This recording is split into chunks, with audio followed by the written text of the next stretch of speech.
Oi, pessoal. Fiquei sumida há um tempo e resolvi voltar, porque eu fiquei refletindo, né? Imagina se Bert Helling tivesse guardado, né, todo o conhecimento dele para ele, que ele não tivesse compartilhado. O mesmo com meus professores, né, com Décio e com a Wilma. Eu não teria tido a oportunidade de ter esse conhecimento, ter essa libertação, essa clarificação. Então eu não posso. Eu acredito que mais, eu não tenho o direito de guardar isso comigo, né? De levar isso só comigo. Assim como eu recebi, eu quero passar isso para frente. Então, quando alguém me pergunta, né, o que é a constelação familiar, eu vou tentar aqui falar o que é para mim, o que foi para mim, o que significa para mim, né?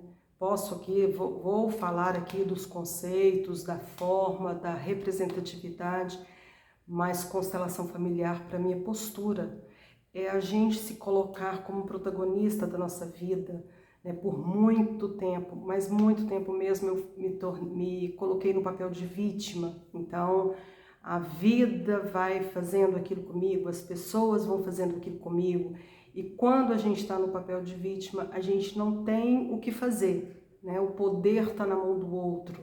Então, o que a constelação trouxe para mim foi isso. E é uma postura diária, é todos os dias. Não é simplesmente ir lá e representar. Então, vamos lá. Como que surgiu, né? Eu já falei isso aqui em outros vídeos, mas eu vou falar de novo, porque parece que para mim agora está mais claro, né? Parece não, realmente está mais claro para mim agora, está mais leve. Então a constelação ela me permitiu ter uma vida mais leve, mais autorresponsável, né? Então eu sou responsável pelos meus atos, não é outra pessoa, eu decido. E quando a gente tem a responsabilidade, a gente tem o ônus, né? Mas a gente também tem o bônus. Então pode arregaçar as mangas e fazer. Então surgiu, né, há muito tempo com Bert Helling. Ele foi observando, né, os comportamentos, que ele foi padre por muitos anos e foi missionário na África, na tribo dos Zulus, e ficou observando lá o comportamento da tribo. E lá havia poucos conflitos. E com isso, e com os anos, ele foi desvendando 3 leis do relacionamento, de todos os relacionamentos. Então, todo relacionamento, a gente é regido por essas 3 leis. Quais sejam? A lei do pertencimento. Todo mundo pertence. Todos pertencem. Aquele que fez parte uma vez de um sistema pertence.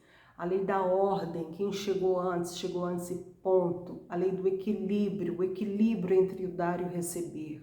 Então, todo relacionamento, se você observar entre familiares, cônjuges, pais, filhos, trabalho, todo relacionamento. E a vida é relacionamento, né? Não tem como a gente viver sem se relacionar. Que seja para comprar um pão, atrás desse pão tem milhares de pessoas. Então, tudo na vida é relacionamento. Então, todos pertencem. E o que é pertencer? É dar um lugar para aquela pessoa. Aquela pessoa, ela pertence, ela tem o lugar dela.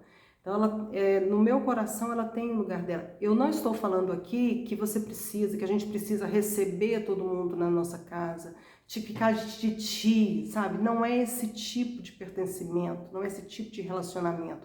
Porque esse tipo de relacionamento é muito fácil.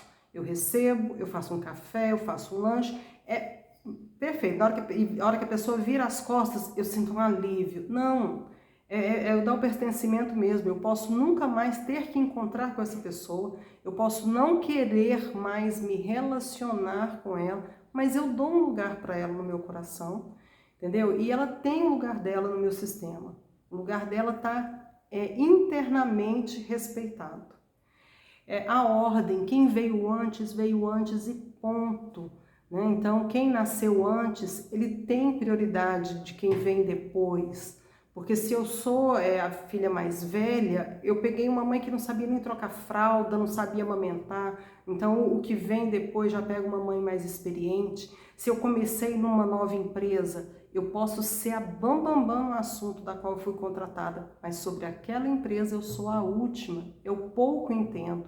Então, todos ali são maiores que eu. Eu não vou furar essa hierarquia, eu vou respeitar, eu vou aproveitar, né, o meu momento ali de iniciante e fazer declaração de ignorância. Me ajuda, vou perguntar o que é. E a lei do equilíbrio, o equilíbrio entre o dar e receber. Todo relacionamento ele tem que ter equilíbrio. Aquele que recebe muito vai embora, né? Eu não sei de vocês, mas eu já ouvi muito. Nossa, mas eu dei tanto para fulano, eu paguei escola, eu dei casa, dei tudo e fulano foi embora. É um ingrato. Por quê? Porque à medida que a gente dá muito, a gente tira a dignidade do outro. Bert também observou que em 2 relacionamentos não tem como equilibrar. Sempre um vai dar mais, que é um relacionamento entre pais e filhos, ou seja, os pais dão a vida aos filhos, então já nasce em desequilíbrio, não tem como equilibrar, não tem como você devolver a vida, por mais que você faça, não tem como. A única forma que tem de você equilibrar um pouco essa relação é passando a vida adiante, ou seja, tendo filhos, se não filhos, tendo algum projeto, ou seja, gerando vida para frente, né? E entre professor e aluno. Porque quando a gente começa um curso, você começa sabendo pouco ou quase nada e você sai de lá com a mente expandida. Então essas 3 leis, elas regem os relacionamentos. E na constelação, quando a gente coloca uma constelação, normalmente, quando a gente está emaranhado, quando a gente está embolado em alguma situação da nossa vida que não anda, que não resolve, aquilo vai se repetindo por anos e anos e anos, a gente vai entrando em sofrimento, a vida vai ficando pesada, a gente não consegue ver solução, você não consegue ver nada. Então, na constelação, você consegue ver onde você está emaranhado, em qual lei que você está ferindo. E, normalmente, é pai e mãe.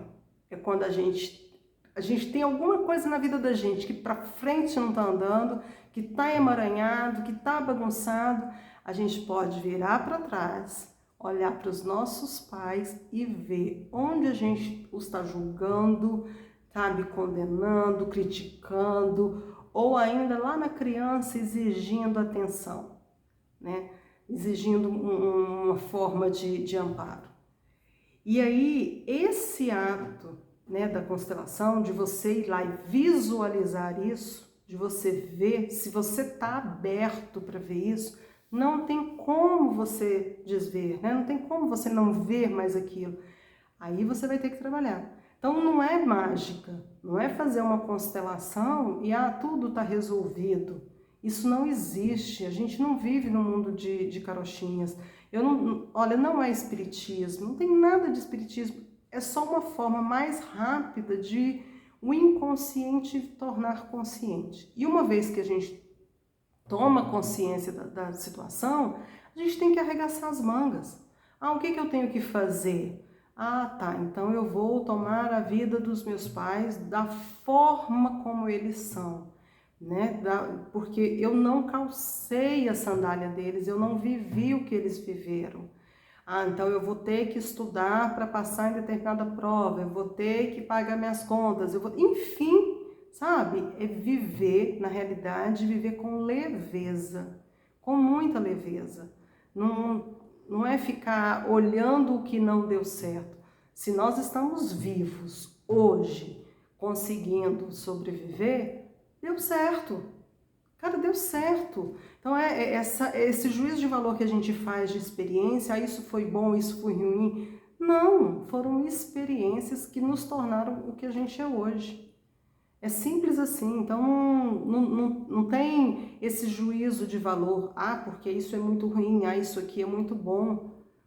Gente, tem Deus, ele está acima de tudo, então nós não conseguimos ver um palmo na frente do nariz, mas Deus vê lá na frente. Então, se está acontecendo comigo hoje, é respirar, é virar o olho para dentro, deixar de olhar o externo e ver o que eu tenho responsabilidade na minha situação de hoje.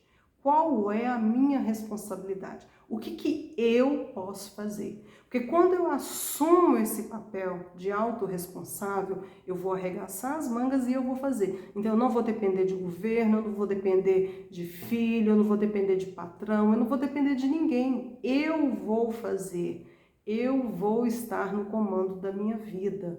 Eu sou a protagonista da minha vida. Eu vou deixar o papel de vítima.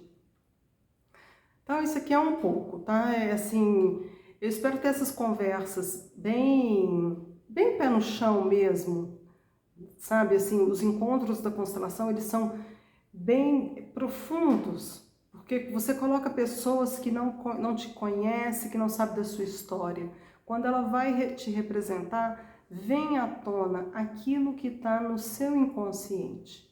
E isso não é espiritismo, isso não sabe, não tem nada de espiritual. Isso é vida. Então, mais para frente a gente pode até conversar sobre os campos morfogenéticos, que tem o Rupert Sheldrake, que é um biólogo inglês, que ele estuda muito sobre isso. E ele explica isso, que nós vivemos num campo de informação. Então, todas as informações estão aqui. É isso. Por hoje é isso e cada dia eu quero bater um papo com vocês aqui para a gente se libertar, sabe? Para a gente se tornar autorresponsável e protagonistas da nossa vida. Para ter uma vida mais leve, mais alegre, né? Assim, mais livre. É o que eu desejo, porque o que eu consegui colocando esses princípios na minha vida, eu desejo para todo mundo. Sabe, não tem mágica, é só a gente colocar no nosso lugar. Um abraço a todos.